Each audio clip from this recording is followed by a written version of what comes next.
x हमने किसको माना था? इकाई को ना। इकाई की जगह पे क्या है? 8 है। और दहाई की जगह पे संख्या क्या बन रही है हमारी? सोचो, संख्या क्या बन रही है? इकाई की जगह पे 8 हो, दहाई की जगह पे 7 हो, तो संख्या क्या हो गई? 78। अब देखो क्या कह रहा था कि इकाई का अंक जो है, unit digit of A 2 digit number is 1 more than, मतलब जो इकाई का अंक है वो दहाई वाले से 1 ज्यादा है। दहाई वाले से 1 ज्यादा है कि नहीं ज्यादा है? और ये भी कह रहा था कि जो संख्या है वो 3 अधिक है अगर अंकों को जोड़ के 5 गुना कर दें। अंकों को जोड़ो, 8 7 15, 15 का भी 5 गुना करो, 15 पचे 75, तब वो जो उन्हें 3 ज्यादा है। 75 3 ज्यादा नहीं 78 है ना। इसका मतलब हमारा सवाल एकदम 100% सही है। और इस तरीके के सवाल को करने के लिए एकदम ध्यान पूरा लगाना होगा, कहीं से अगर इतना मिस हुआ तो गया। तो रेडी हो सब लोग? बढ़िया सवाल है, दिमाग थोड़ा लगाना पड़ेगा, नहीं समझ में नहीं आएगा। अमृतांजय, देखा कैसे समीकरण बने? ए तरह के एक सवाल पक्का है परीक्षा में।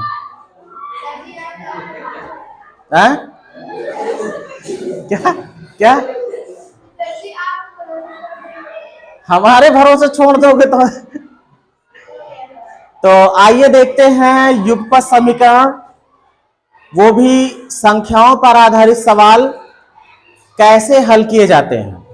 क्योंकि चैप्टर चल रहा है युगपत समीकरण का, और सवाल इसमें जो है वो रिलेटेड टू नंबर्स हैं, मतलब संख्याओं पर आधारित हैं। पहले तो सबसे बड़ी दिक्कत ये होती है इसमें कि आपको समीकरण कैसे बनाना है, क्योंकि इसमें समीकरण आपको दिया नहीं जाएगा। ये वर्ड्स प्रॉब्लम है, इबारती प्रश्न है। तो समीकरण अगर बन जाता है तो समीकरण हल करना तो आसान रहता है, लगभग सभी लोग कर लेते हैं। लेकिन समीकरण बनाना ही मुश्किल होता है, तो समीकरण बनाना सीखो। तीसरा क्वेश्चन है एक्सरसाइज 7B का, लिखा है the unit digit of 2 digit numbers is 1 more than 10th digit. पहले तो इसकी मीनिंग समझ लो। द यूनिट डिजिट मतलब इकाई का अंक, डिजिट मतलब अंक, इकाई का अंक ऑफ ए 2 डिजिट नंबर, मतलब 2 अंकों की संख्या, मतलब 2 अंकों की एक संख्या में इकाई का अंक 1 मोर, एक अधिक है, देन 10th डिजिट मतलब दहाई से, दहाई वाले अंक से इकाई वाला अंक 1 अधिक है। पूरा मतलब समझो, 2 अंकों की एक संख्या में जो इकाई का अंक है वो दहाई के अंक से 1 अधिक है। 2 अंकों की कोई संख्या है, उसमें जो इकाई वाला अंक है वो दहाई वाले अंक से 1 ज्यादा है, अधिक है। इतनी बात है ना इसमें, इससे एक समीकरण बन जाएगा। पहले तो हमको मानना होगा कि इकाई की जगह भाई ना इकाई वाला अंक पता है और ना दहाई वाला, दोनों अज्ञात है ना। तो पहले मान लेते हैं, माना इकाई का अंक यानी कि यूनिट डिजिट, इकाई का अंक क्या मानोगे? x है, और दहाई वाला y है। बात को यहां पर थोड़ा एक चीज और ध्यान देना होगा आपको। जब भी 2 अंकों वाली कोई संख्या लिखी होती, जैसे मान लीजिए लिखिए 23, इसमें ये इकाई है और ये इकाई है ना, और ये क्या है? अब इनमें कुछ खासियत होती है।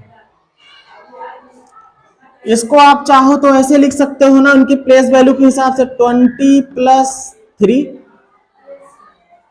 ये इकाई है और ये दहाई है। अब ये दहाई क्यों है? क्योंकि इसको आप चाहो तो ऐसे भी लिख सकते हो, 2 × 10 + 3, ये दहाई है और ये इकाई है। कुल मिला के हमको जब मिला था अंक तो 2 था और 3 था, लेकिन जो 2 था उस बेचारे में 10 से गुणा भी था, तभी वो दहाई की जगह पे था। बात को समझो, जो दहाई की जगह पे रहता है उस अंक में 10 से गुणा रहता ही है, वो 10 गुना रहता ही है। इस बात को दिमाग में रख लेना। जो सैकड़े की जगह पर रहेगा तो उसमें 100 से गुणा रहेगा, है कि नहीं? तो उसकी जरूरत पड़ेगी यहां पर। जैसे इकाई का अंक हमने x माना है, ये दहाई का अंक हमने y माना है। जैसे ये दहाई का अंक 2 है, लेकिन जहां पर जोड़ में घटाने की बात आएगी तो जो दहाई है वो उसका जो स्थान है इस 2 का, वो कितने के बराबर का है? 20 का है ना? ठीक है, इस बात को ध्यान रखना। फिलहाल अभी ये रफ के लिए था। अब देखो क्या कह रहा था सवाल, कह रहा था कि जो इकाई का अंक है वो दहाई वाले अंक से कितना? 1 ज्यादा है, इतनी बात कह रहा था। चलो ठीक है, हम कुछ नहीं करते हैं, अभी हम एक तरफ लिख देते हैं इकाई वाले को, अब बराबर भी लगा देते हैं, दूसरी तरफ लिख देते हैं दहाई वाले को। अभी इसमें जोड़ने घटाने वाली कोई बात तो है नहीं। कह रहा कि एक तरफ इकाई वाला अंक है, एक तरफ दहाई वाला अंक है, हमने बीच में बराबर लगाया है तराजू, तो बराबर भी करेंगे। हम बराबर क्यों लगाए हैं? ताकि हमारा समीकरण बन जाए। अब इधर इकाई है, इधर दहाई है। क्या कह रहा था? इकाई वाला अंक जो है वो 1 ज्यादा है, किससे? दहाई वाले से। ये दहाई है ना, देखो भाई, है ना? मतलब ये जो है 1 कैसे, लेकिन हम तो बराबर लगाए हैं ना, और ये कह रहा है कि 1 ज्यादा है, तो इसको भी ज्यादा कर दे। तो भाई इसमें भी 1 जोड़ देना, ये 1 ज्यादा रहे पहले से तो 1 इसमें और दे दिया, अब तो दोनों बराबर हो गए, समीकरण संतुलित हो गया, तराजू बराबर एकदम। अब इसके बाद देखो, इनको सबको इधर ले आओ, 1 को उधर छोड़ देना। अब ये क्या बनेगा? x माइनस वाई बराबर 1, ये बन गया समीकरण 1। समीकरण 1 बनने में तो कोई दिक्कत नहीं है, क्योंकि अभी कुछ इसमें खेल नहीं था, असली खेल अब शुरू होगा। If the number is 3 more than the 5 times sum of the digits. बात को समझो, इफ द नंबर मतलब जो संख्या है, मतलब इकाई और दहाई से जो संख्या बन रही है वो संख्या 3 अधिक है, 3 मोर है, 3 अधिक है, किससे? 5 times of the sum of digit, अंकों के योग के 5 गुने से। अंकों के योग के 5 गुने से 3 ज्यादा है, कौन? संख्या। अंकों के योग के 5 गुने से 3 ज्यादा है। कौन ज्यादा है? जो संख्या है, ये है। अब प्रश्नानुसार, प्रश्न ये कह रहा है कि जो संख्या है, जो संख्या है वो अंकों के योग, अंकों के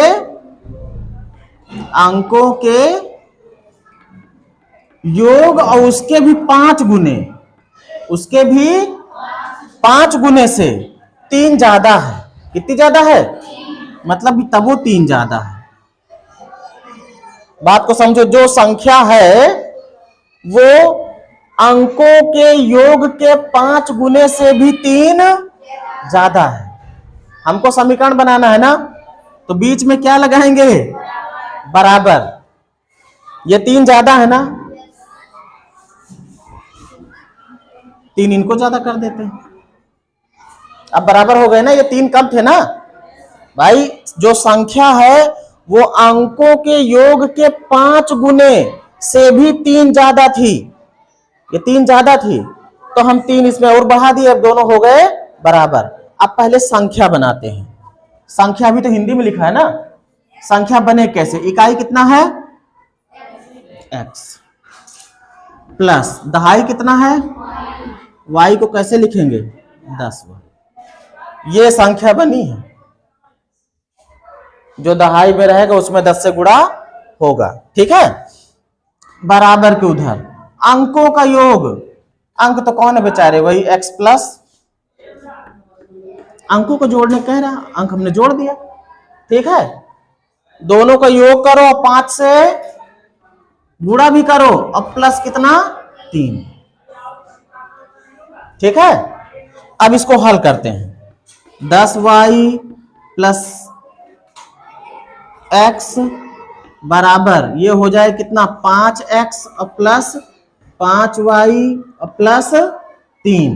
बात समझ में आई। अब जितने अंक वाले हैं उनको उधर रखो, बाकी सबको इधर ले आओ। तो देखो उधर अंक में कितना बचेगा 3 ना, इन दोनों को इधर ले आ लो। तो इधर x है, चलो 10y है और प्लस x है, ये माइनस का 5x इधर हो गया, तो इधर आया तो माइनस का 5y हो गया, और उधर कितना बचा 3। अब देखो y वाले कितने हैं, 2 है ना, एक प्लस में एक माइनस में घटेगा ना, x वाले भी 2 हैं, एक प्लस में है एक माइनस में, ये दोनों घटेंगे।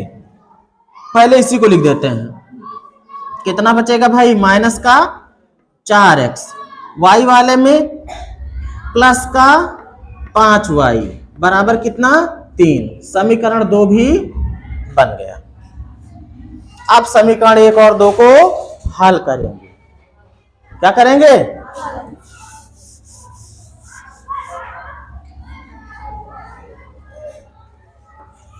ज्यादा दिमाग तो नहीं लग रहा है। और देखो हल करते समय एक सिस्टम और कर लेते हैं।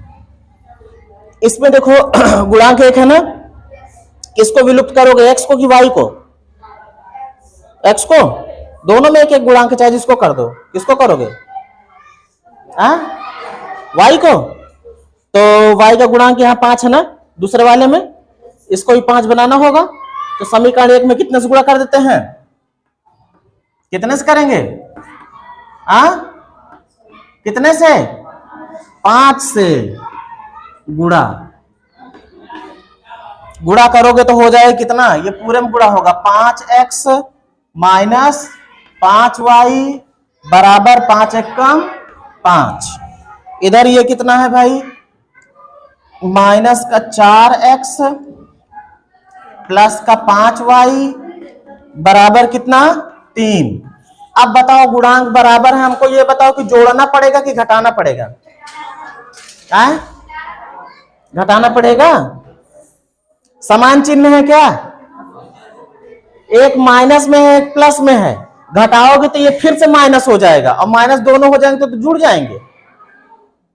क्या करना पड़ेगा, जब अलग अलग चिन्ह के हो तो जोड़ा करो। तो समीकरण 1 व 2 को क्या कर रहे हैं, जोड़ रहे हैं। जोड़ने पर जोड़ोगे तो चिन्ह नहीं बदलते हैं, ये माइनस में है ये प्लस में है, ये खत्म। अब ये देखो ये किस में है, प्लस में, ये पहले से माइनस में था, 5x में से 4x निकल गया तो x बचा, ये भी दोनों प्लस प्लस में है। x बराबर कितना आ गया 8। अब x का मान कहीं भी रख दो, इसी में रख दो, सबसे छोटा दिख रहा है। x का मान समीकरण 1 में रख दो, x की जगह पे 8 लिखा जाएगा। 8 माइनस y बराबर कितना, इस y को उधर ले जाओ, 8 1 को इधर ले आओ, माइनस का 1 y उधर गया तो प्लस में हो गया, ये कितना हो जाएगा 7। तो y बराबर कितना आ गया है, कितना आ गया है, y बराबर कितना आ गया है। अभी भी कोई बोल रहा था ये सो गए क्या। अब देखो x भी आ चुका है और y भी आ चुका है, समझो पहले सवाल को। मिलते हैं इसी तरीके की गणित के क्लास में, हैं?